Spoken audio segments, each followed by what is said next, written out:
What's up, everybody? Welcome to or welcome back to my YouTube channel. If you are new here, welcome. I'm happy you decided to join us today. As you can see by that title down below, you guys, today we'll be reacting to the Fat Electrician here again on this channel. The name of this video is The Most Gangster Politician Ever. His name is Cassius Marcellus Clay. I hope I said it correctly. If I didn't, you already know. Feel free to correct me down below in that comment box. This video was like suggested so many times that I just had to do it. So I will not be doing too much talking. Let's get into the video. It's a riveting story. It's really good. All right, we gotta go. I gotta tell the internet about the guy I named you after. Okay, you gotta go hang out. Today we're talking about the most gangster politician in American history. Ladies and gentlemen, Cassius Marcellus Clay, aka the Lion of Whitehall. Whitehall being his family home that he grew up in Kentucky as the son of one of the richest slave owners in all of America. While going to college at Yale to become a lawyer, he would attend a speech from a famous abolitionist by the name of William Lloyd Garrison, and that speech would change the entire trajectory of Cassius Clay's life as well as American history. It is at that moment that Cassius Clay decided he was not only going to be quietly opposed to slavery, but that he was actively going to fight against it. He would be set down the path to become the most influential abolitionist of all time. Oh god, forgot to do the ad. Hold on. Sorry for bothering the video. Real quick, this video is brought to you by the biggest sponsor of the channel and my favorite sporting goods store, Shields. They've got over 30 retail locations across the United States and an even better online store that I'm going to have linked down below, and if you use my code, you're going to get free shipping. They've got everything you could imagine there. This is where I got this shirt. It's where I got this backpack. All of it was on sale. It was a great deal. Again, use my code down below. You're going to get free shipping. Back to the video. Oh, wait, hold on. I forgot to mention, Muhammad Ali's original name was Cassius Clay. Yeah, he was actually named after this guy too. Anyways, back to the video. Bye-bye. If you don't know, at this point in time, there's basically two different camps you could fall into for being anti-slavery. You could be an abolitionist or an emancipationist. An emancipationist is somebody that wants to vote it out over time, over the next 5, 10, 20 years, versus an abolitionist, which is somebody that believes we need to end slavery right now, and they're willing to fight about it. And in the case of Cassius Clay, he was willing to fight anyone, anywhere, anytime. You see, Cassius Clay wasn't just some nobody punk kid that went off to college and decided that he didn't like slavery. This was the son of one of the wealthiest slave owners in all of America. So for him to come out and voice anti-slavery views was a huge deal, and it pissed off a lot of people. So being that this was the 1820s, what do you do when you're pissed off? You challenge somebody to a duel. So needless to say, the young Cassius Clay found himself partaking in an awful lot of duels, and he never ever lost. Obviously he's pretty good at it, and what do you do when you find something you're pretty good at? You want to keep doing it, right? Right. So Cassius Clay starts challenging anyone and everyone to a duel that dares to oppose him. It became common knowledge in his community that Cassius Clay would be willing to fight the wind if it blew from the west and he wanted it to blow from the east. This man went on a dueling rampage, so much so that by the time he graduated college, he was considered to be the deadliest duelist in all of North America. This guy was putting slave owners in the dirt like he was Johnny Appleseed planting fucking trees. He became known as the deadliest abolitionist of all time. So he graduates from college, goes back home as a lawyer. Shortly after that, his father passes away and leaves everything to Cassius Clay. Cassius Clay immediately frees all of his father's slaves, costing himself $40,000, which is roughly $2 million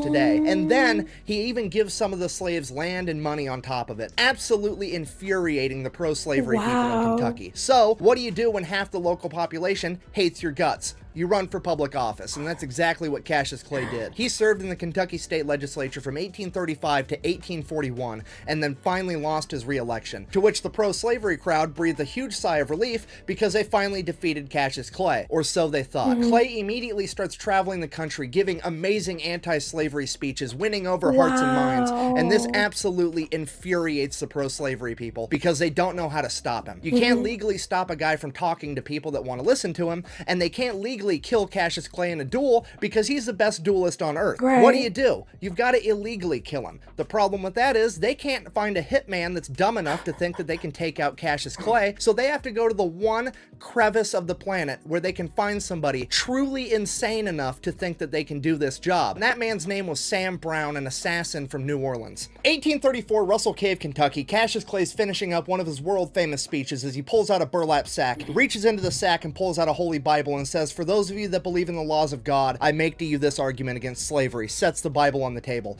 reaches back in the sack, pulls out a copy of the U.S. Constitution, and says, for those of you that believe in the laws of man, I present to you this argument against slavery, sets the Constitution down on the table, drops a burlap sack to the ground and says, for those of you that believe in neither the laws of God or man, I make to you this argument against slavery, as he pulls out both of his pistols and sets them on the table, which I think we can all agree is gangster as fuck. Yes. And at this moment, Sam Brown comes up on stage and shoots Cassius Clay point blank in the chest. Luckily, Cassius Clay never leaves home without his trusted Bowie knife, which resides inside of a metal sheath, and that metal sheath would catch Sam Brown's bullet, saving Cassius Clay's life, at which point Cassius Clay would draw his Bowie knife and charge Sam Brown. 6 of Sam Brown's friends in the audience tried to stop Cassius Clay. He would fight his way through all 6 of them, making his way to Sam Brown, promptly stabbing him in the chest, and then turning him into a Mr. Potato Head by cutting off his nose, lopping off his ear, and gouging out one of his eyes. Then the 6 men recovered and were able to peel Clay off of him. Not knowing what to do, knowing they couldn't stop Cassius Clay forever, they panicked, probably for fear that Cassius Clay was going to start shoving this guy's facial features up his ass next. They did the only thing they could come up with to get the two apart. They picked up their friend Sam Brown, threw him over a 7-foot-high stone wall. He fell down an embankment and into a creek bed to finally get Cassius Clay away from him. Somehow, Sam Brown survived, but not only was he lucky for that, he was also dumb as fuck because he then decided to take Cassius Clay to court because apparently after Cassius Clay stabbed him the first time, they were even on the whole assassination attempt thing, so Cassius Clay should go to prison for mayhem. So Cassius Clay calls upon his older cousin, one of the best lawyers on the planet that had never lost in open court with over 40 years of experience, Henry Clay. Henry Clay goes into court and his entire defense for his cousin is, and I quote, "Your Honor, this is just standard behavior for a Kentuckian." And the judge is just like, "You're innocent.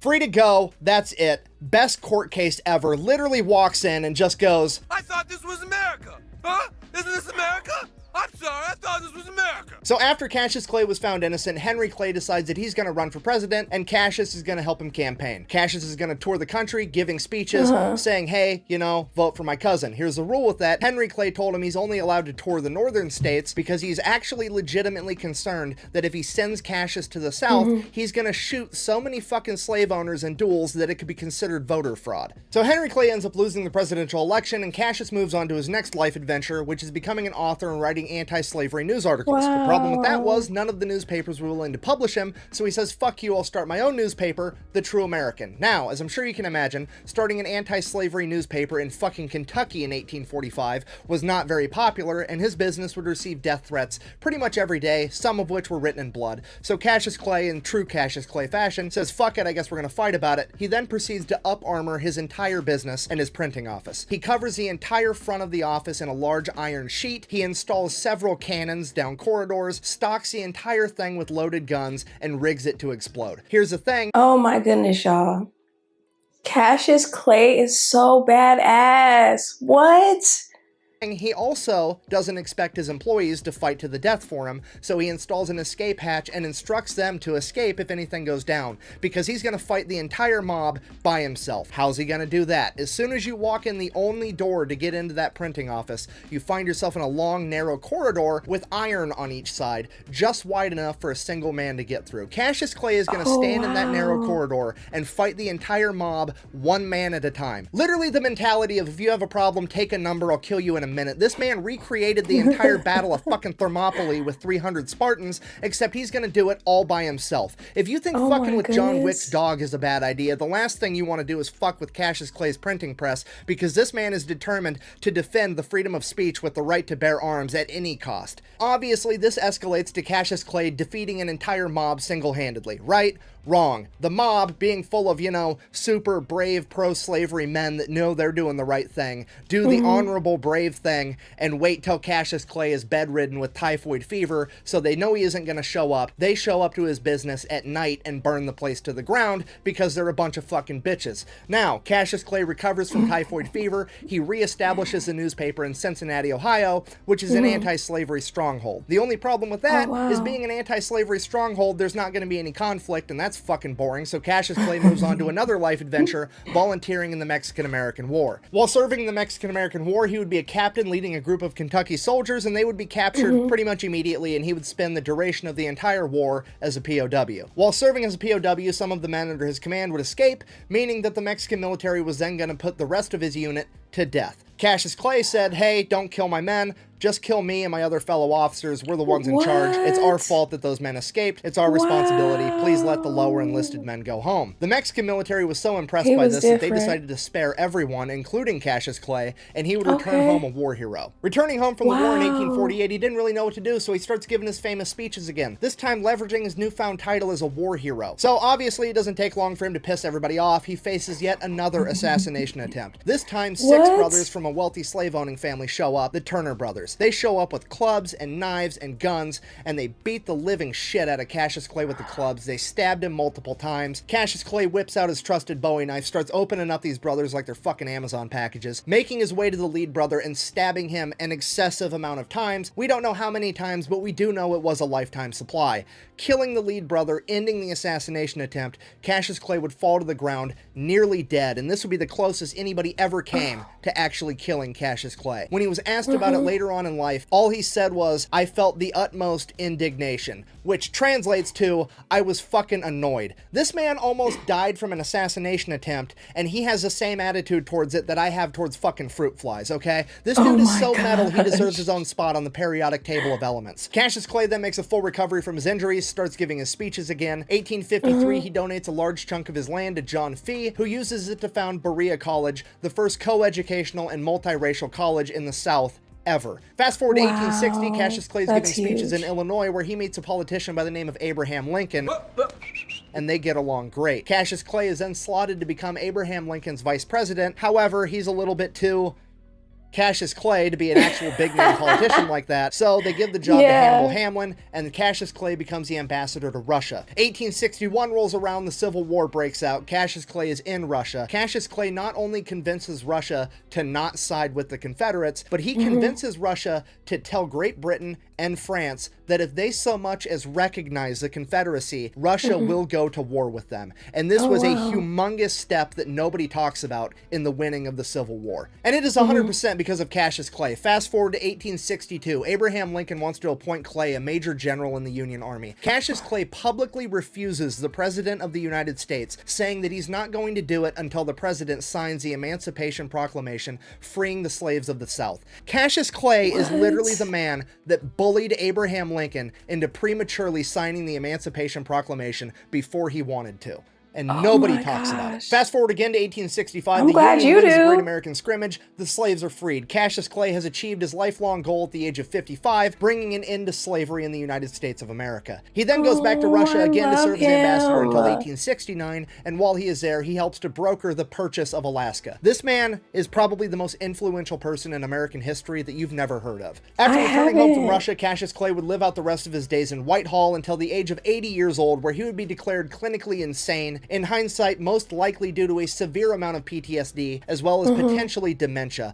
He didn't die from it. He lived on for quite a bit longer. He just picked up a new hobby of fucking with the local sheriff because he was crazy now. Over the course of the next decade, Clay and the sheriff would have multiple run-ins that would be concluded when the sheriff and 7 deputies were repelled from Whitehall when Clay utilized his home defense cannon that he had at the top of his stairwell. At that point, the local sheriff would inform the local judge he will not be returning to Whitehall to tangle with Cassius Clay anymore unless the judge was willing to dispatch an entire company of the local militia to accommodate him. Then in 1900, 2 men would break into Whitehall, and Cassius Clay at the age of 89 would manage to kill both of them, one by gunshot and one, yet again, with his trusted Bowie knife. Then in 1903, at the age of 92, Cassius Clay would die of natural causes, or as they called it back then, general exhaustion, which is the most gangster way on the planet to go out. Literally just, I'm tired now, peace. And then he left. I think I'll go home now. In conclusion, when it comes to famous historical household names, there's always another man or woman lurking behind the scenes in the shadows that's deemed too rough around the edges to be in the spotlight, yet they contribute just as much, if not more, to the movement. These men and women are willing to do horrific things for terrific reasons. And when it came to Abraham Lincoln and the abolition of slavery,